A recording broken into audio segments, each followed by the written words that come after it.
one's becoming more precious to you because they're as precious as they can be. Picture a TV show that felt like home, where love and family triumphed over hardship. Little House on the Prairie was that sanctuary for millions.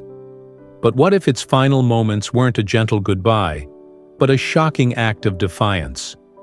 Michael Landon, its heart and creator, chose to end it with a bang. Literally. Why would he shatter the world he built? What secrets fueled his bold choice?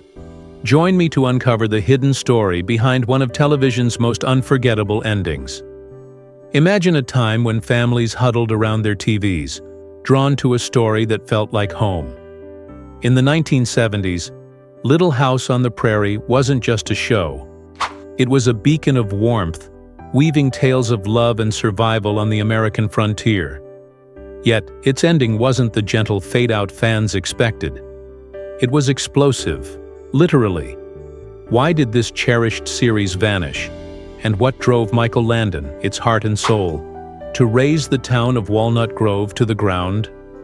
The truth is more gripping than you might think. Rooted in Laura Ingalls Wilder's beloved books, Little House on the Prairie premiered in 1974, bringing the Ingalls family's frontier life to millions. Charles and Caroline, alongside their daughters, faced blizzards, heartbreak, and quiet joys, each episode a masterclass in storytelling. The show didn't shy away from tough issues, poverty, prejudice, loss, but wrapped them in hope, making it a household staple for 9 seasons.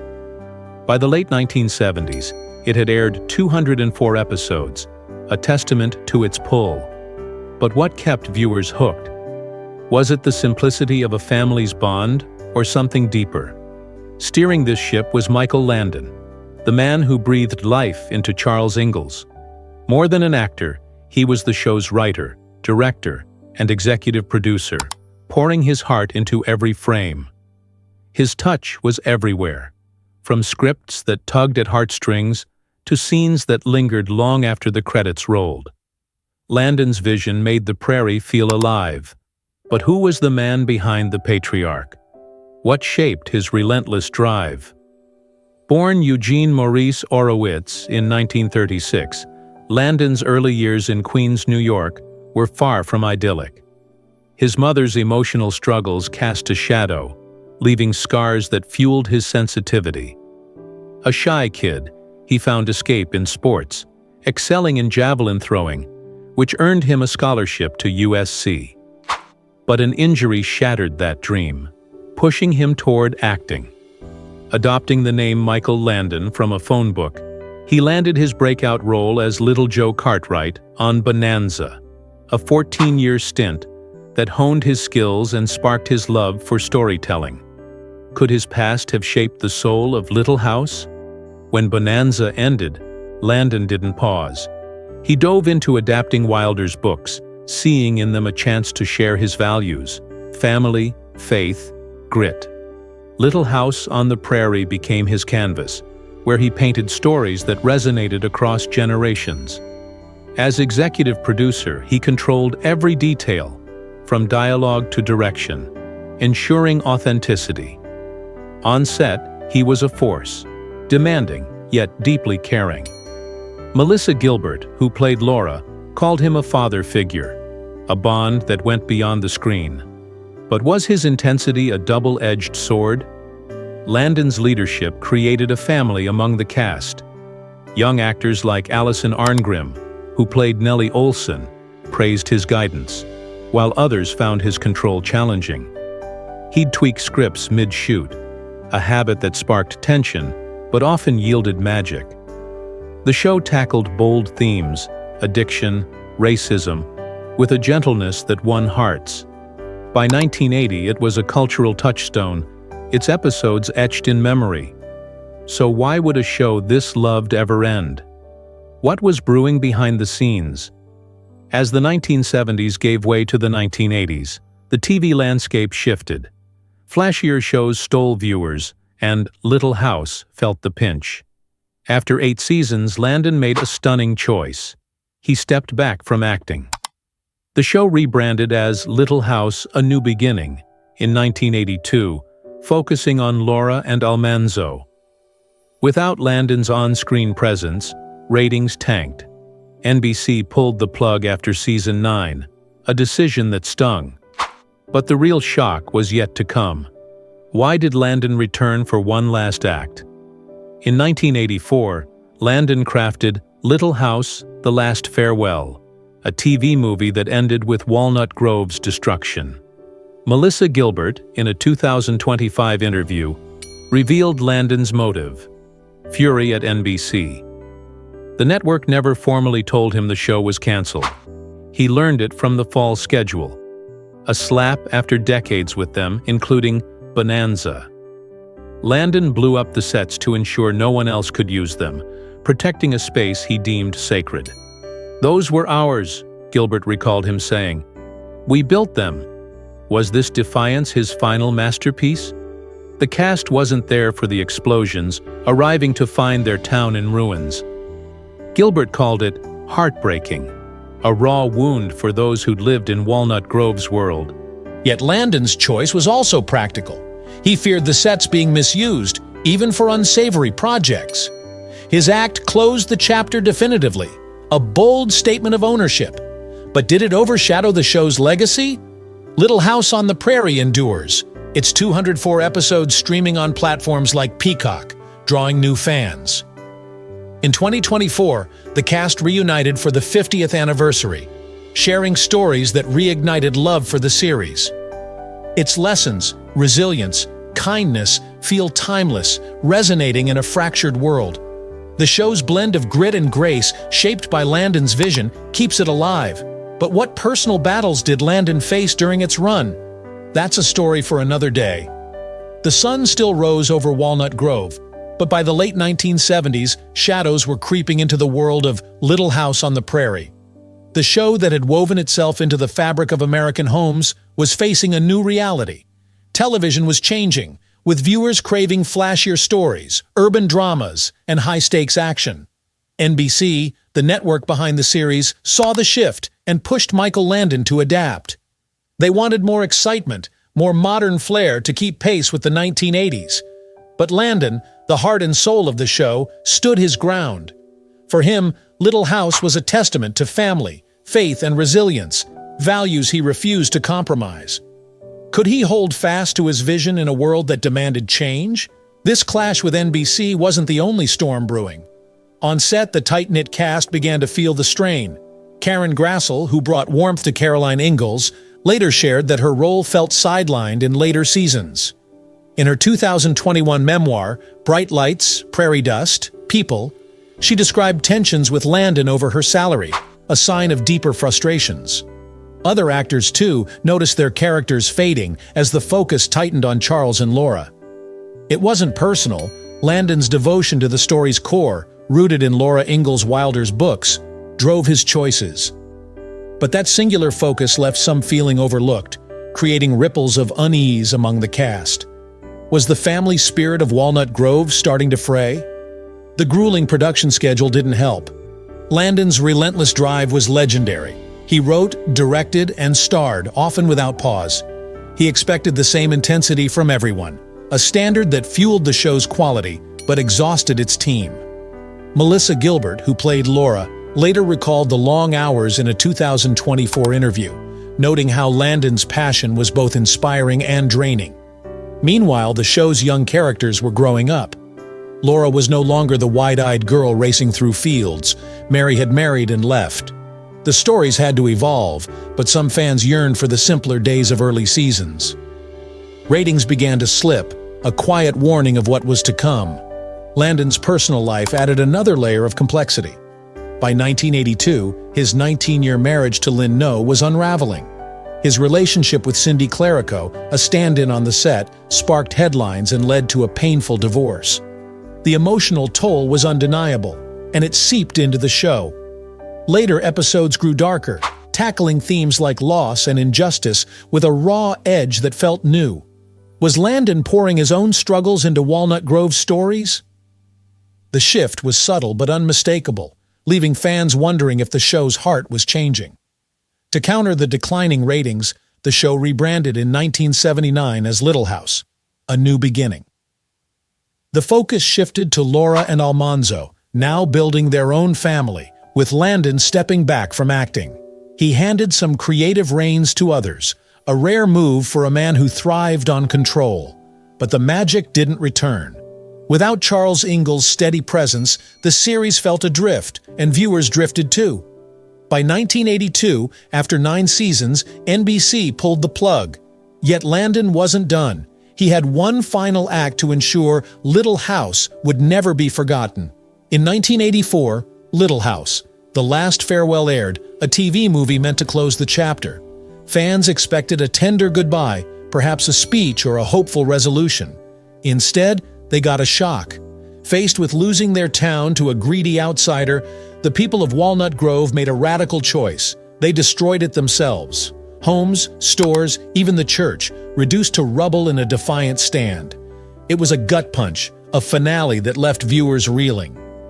Why end a show built on love with such destruction? For Landon, it was personal. Melissa Gilbert later revealed he demolished the sets to protect them from being repurposed, a final act of ownership after NBC's abrupt cancellation. This wasn't just drama for drama's sake. Landon's choice was rooted in his deep connection to the show. Little House was his creation, a reflection of his values: love, family, standing up for what's right.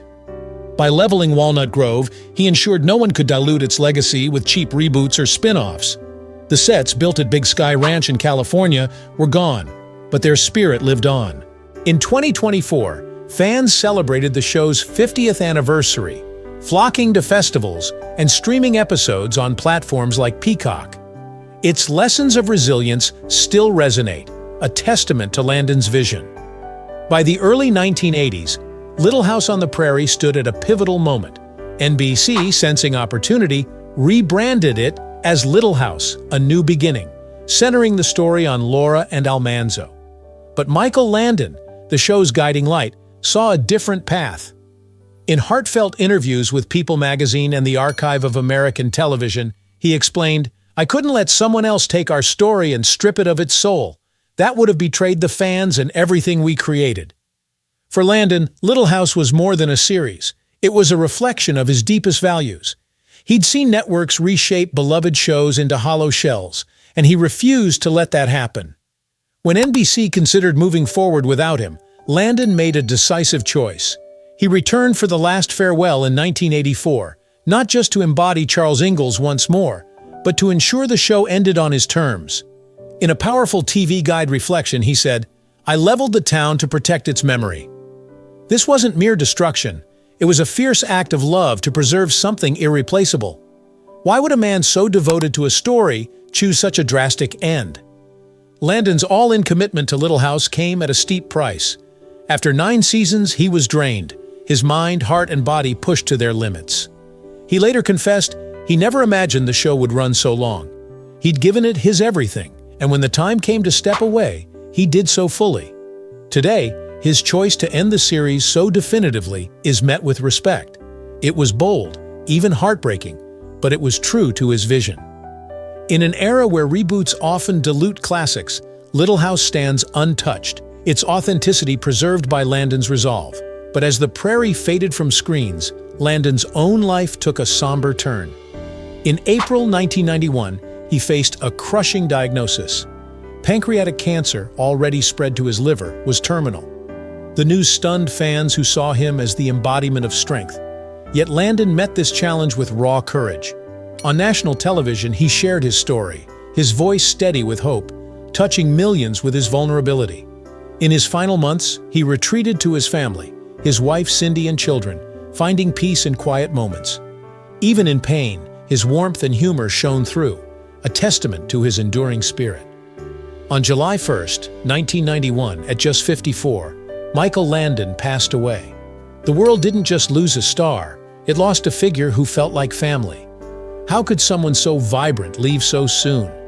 What makes Little House on the Prairie resonate decades later? Why does a tale of 19th century life still move us in the digital age? Landon crafted a story that transcends time, rooted in universal truths of love, resilience, and faith. By destroying Walnut Grove, he ensured its heart remained pure, untarnished by future revisions. Today, the show thrives on platforms like Peacock and Amazon Prime, with TV Insider and Parade magazine noting millions of annual viewers. Its simplicity, no flashy effects, just raw emotion, strikes a chord. It makes us feel seen, brings tears, and reminds us that goodness can endure. Beyond the screen, Little House inspires books, documentaries, and stage plays. Laura Ingalls Wilder's novels still sell globally, and fans flock to sites like De Smet, South Dakota, for festivals, especially the 50th anniversary events in 2024. These gatherings celebrate a legacy that feels as alive now as it did in the 1970s. Can a show this simple still shape our world? The cast, too, carried Little House into their lives. Melissa Gilbert, who played Laura, became an author with Back to the Prairie and led the Screen Actors Guild. She moved to the Catskills, seeking the simplicity her character embodied as she shared in Southern living.